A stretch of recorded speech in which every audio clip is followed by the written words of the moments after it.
populismo antiélite convierte a una única persona en la élite.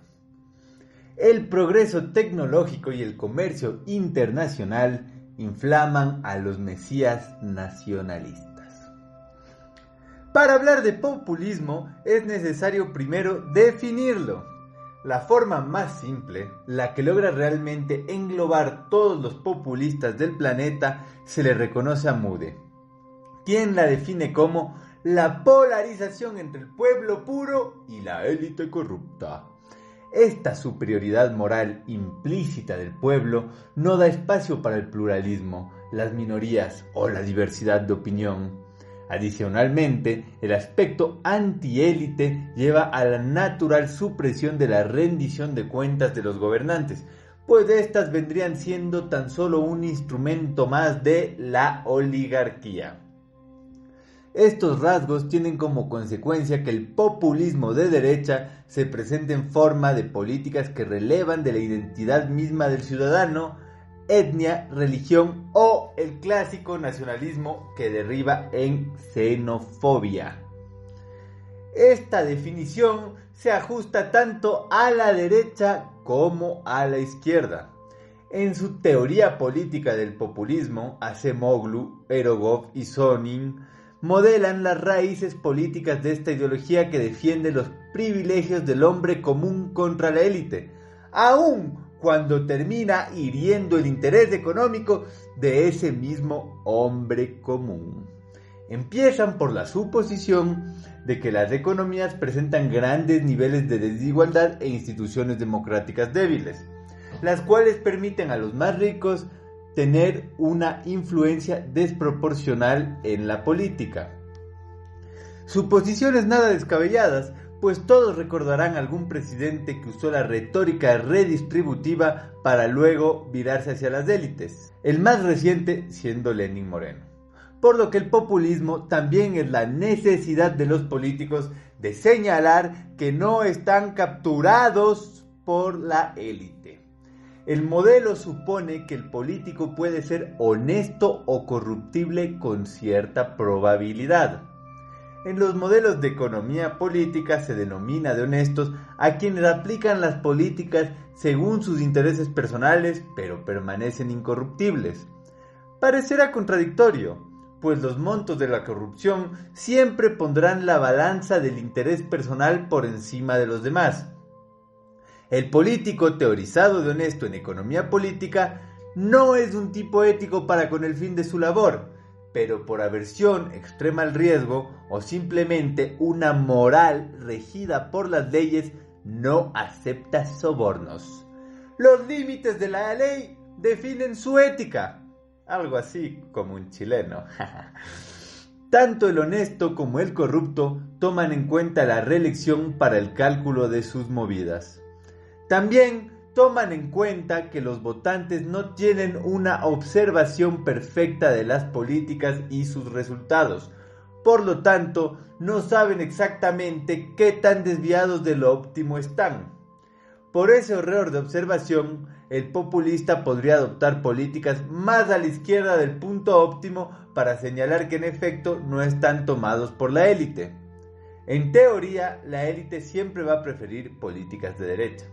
Si además del candidato es corrupto, podría elegir políticas aún más alejadas del punto óptimo, especialmente si le da valor a la reelección, pues es justamente el extremismo lo que señala que no está alineado con la élite. Básicamente, el populismo nace como una respuesta a la fuerza de la élite económica, pues el voto vendría siendo una respuesta a su influencia, aun cuando esas políticas no son en el máximo interés de la población. Es decir, los ricos terminan en una situación peor justamente porque corrompen a los políticos, pues el anticipo de esos sobrecitos bajo la mesa cambia el equilibrio político hacia políticas todavía más extremistas. El modelo concluye que, mientras más alto sea el valor de reelegirse, más los políticos querrán señalar su independencia a través de políticas más alejadas del punto óptimo.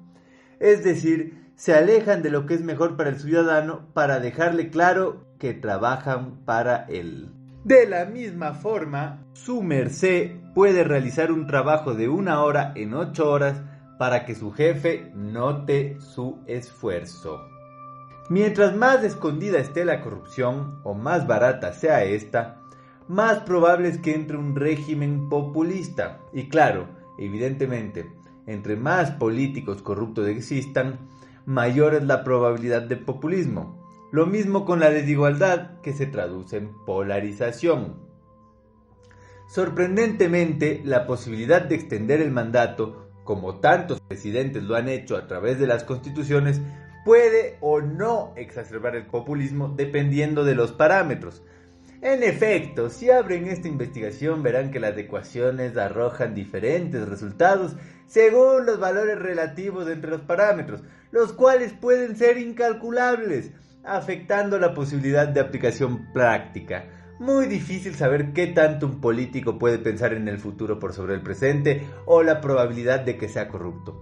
Sin embargo, el modelo permite entender un punto esencial. Las políticas populistas son una forma de señalar al pueblo que la conciencia no ha sido embargada por la élite rica. Una forma de señalar, o en este caso de engañar, que también puede ser usada por los políticos corruptos. Es decir, son el fruto de la corrupción generalizada y del ruido que hay entre lo que el político hace y lo que la gente puede observar y evaluar. Por tanto, para empezar a buscar soluciones, hay que reducir justamente la asimetría de información entre las acciones del político y la interpretación de la gente. De ahí que exista el periférico. El populismo de extrema derecha se reconoce por varios factores comunes: antiglobalización, intolerancia a las minorías, comunicación simple y anticientífica. Estas ideas han podido pasar limpiamente en las conciencias de muchos debido a varias razones. Una razón económica del crecimiento del sentimiento antiglobalización en los países que se autodenominan desarrollados viene de la pérdida de trabajos en el sector de la manufactura ante el oriental barato y disciplinado. Al igual que el comercio internacional, el progreso tecnológico tiene ganadores, los trabajadores de alta habilidad y conocimiento, y perdedores, los trabajadores de habilidad media con trabajos rutinarios y automáticos. Básicamente, la clase baja de los países ricos se estanca en el desempleo, mientras los más ricos se enriquecen.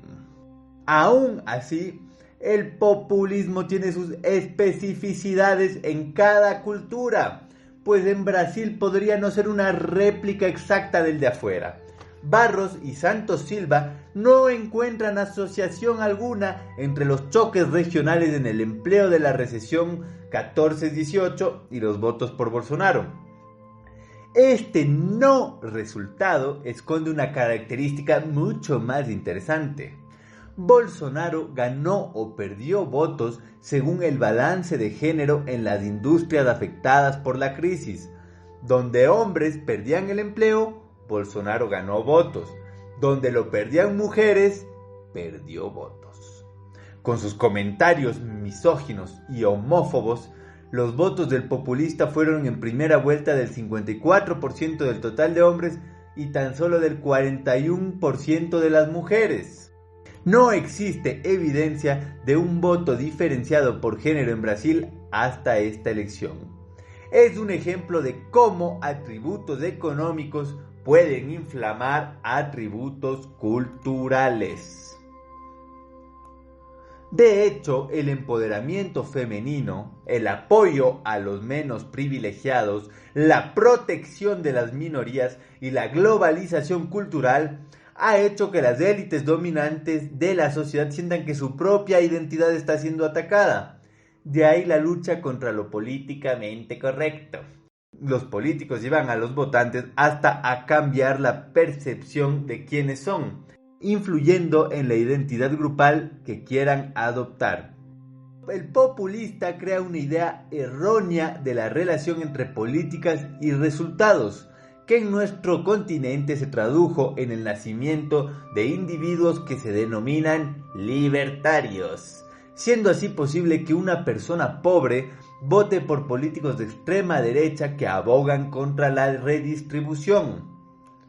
El populismo nacionalista logró cambiar la identidad de los pobres hasta ponerlos del lado del rico.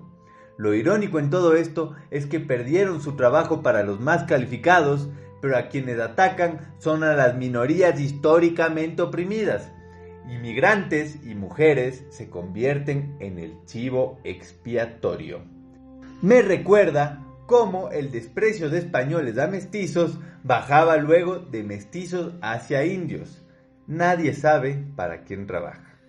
Este cambio en la perspectiva identitaria de quién afecta al trabajador permite insertar al populismo de derecha en el modelo visto más arriba. Solo que para señalarse antiélite hay que justamente ser extremista contra las minorías, pues vendrían siendo las élites los creadores de lo políticamente correcto. Un verdadero absurdo. De la misma forma, como todos habrán notado, y Alcott y otros demostrado, las creencias políticas se correlacionan con el distanciamiento social, calculado con datos móviles. En el caso de este estudio, los republicanos lo aplicaban menos que los demócratas. Swamy y Barron mostraron que la falta de distanciamiento social iba de la mano con las teorías conspiranoicas. Mariani y otros mostraron que los discursos de Bolsonaro tienen un impacto negativo en el distanciamiento social en las municipalidades donde éste tiene mayor apoyo. El populismo, más que una ideología, es un estilo discursivo, el cual tiene varias ramas.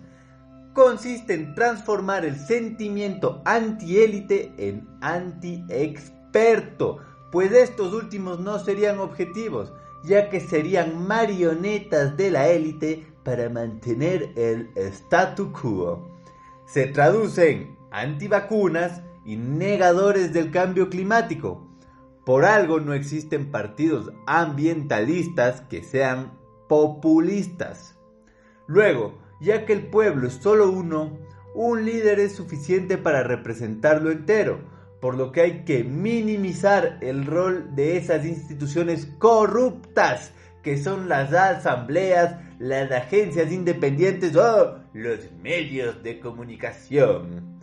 He ahí el real peligro del populismo, la degradación institucional. Si a esta se le agrega la de los recursos naturales, tienes Latinoamérica. Si también le agregas la ayuda internacional, tienes a África. Como es de esperar, esta identidad cultural se asocia a la religión. Brubaker relaciona la idea del cristianismo con un sentimiento de pertenencia más que con una creencia.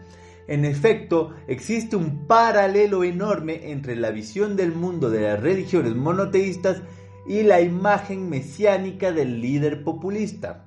En nuestra región, el caudillismo parece estar arraigado desde las independencias. Cada país tiene su propio libertador, y más que ideologías políticas, tenemos ideologías de políticos, peronistas, chavistas y correístas.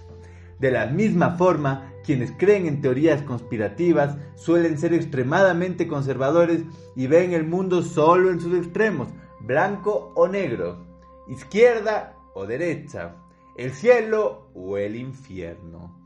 De hecho, Benabou, Tichy y Vindigni demuestran que la religiosidad está positivamente correlacionada al posicionamiento anticientífico que promueven los populistas de derecha. ¿Cómo se forma la imagen mesiánica del líder? Todo comienza desde el campo político. Lo primero que hay que entender es que, así como hay temas que dividen a los votantes, hay temas que los unen. De la misma forma, hay características de los políticos de las cuales se considera que más es siempre mejor. Por ejemplo, el carisma y la experiencia. entendiendo en este caso el carisma como la comunión directa e íntima entre el líder y sus seguidores.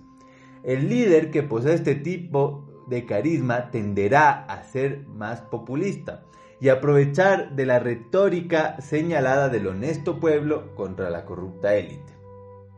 Lo apelativo de este carisma para los votantes dependerá de la gestión de los gobiernos anteriores. En el modelo de Serra, los candidatos compiten en esos frentes, es decir, el público evalúa experiencia, carisma y plataformas políticas. No, en el modelo de Serra, los candidatos compiten en esos frentes, es decir, el público evalúa experiencia, carisma y plataformas políticas. Así, muestra que un candidato con harto carisma de por sí elegirá recolectar menos de experiencia, pues no la necesita para ganar. De la misma forma, necesitará de menos de experiencia entre mayor sea el descontento popular. Por lo que podrá lanzarse a una elección contra un candidato más experimentado, menos carismático y sin credenciales antiélite. El modelo predice que los candidatos más carismáticos no solo tendrán menor retorno en el esfuerzo de ganar experiencia, sino que a veces su falta de experiencia es lo que les da las credenciales antiélite. Tanto Fujimori como Chávez usaron la decepción de los votantes con los políticos tradicionales para propulsarse al poder. También muestra que este candidato carismático siempre tendrá interés en aplicar políticas más extremistas, mientras un líder menos carismático se ve obligado a remar hacia el centro. Un ejemplo de esto está en Ecuador, donde un banquero conservador y poco carismático se ve obligado a poner la plurinacionalidad y el aumento del salario mínimo dentro de sus propuestas. Lo mesiánico no es tristemente más que una imagen, pues las consecuencias institucionales estrepitosas de seguir el camino trazado por una sola persona no parecen tener compensación para la sociedad como un todo. Esterly y Pennings muestran que la presencia de un líder fuerte no tiene ninguna diferencia significativa para el crecimiento de un país, sea en democracia o en dictadura. Básicamente, el populismo no tiene resultados económicos diferentes a los de un régimen autoritario, y como la historia lo muestra, fácilmente derriba en uno. Claro, no es una razón para dejarse llevar por ideas autoritarias, pues como saben, es más difícil manejar un país en democracia que uno en el que puedes controlar la reacción de tus ciudadanos. El que no haya diferencia en los resultados muestra que la rendición de cuentas tiene un efecto económico positivo al menos igual al de la represión, pero sin la parte negativa de la represión. La historia no para de repetirse, pues la imagen mesiánica del líder no ha favorecido lo que es nunca, por la simple razón que no es verdadera. Fue la absoluta identificación de la burocracia inca con su monarca absoluto y divino lo que la desintegró tras la muerte de Atahualpa, siendo este un factor esencial para la victoria más decisiva de los colonizadores españoles. En tiempos contemporáneos, la muerte de Chávez fue el detonante o choque idiosincrático que dio comienzo a la inminente debacle venezolana. Esta imagen mesiánica es tristemente compatible con el diseño de nuestros regímenes políticos. Latinoamérica tiene democracias representativas en el legislativo, pero la mayoría de las veces hiperpresidencialistas. Es una contradicción en sí misma, pues el presidente pone todos los ministerios y ministros al igual que veta lo que quiera, aunque sea lo más políticamente representativo de la voluntad popular.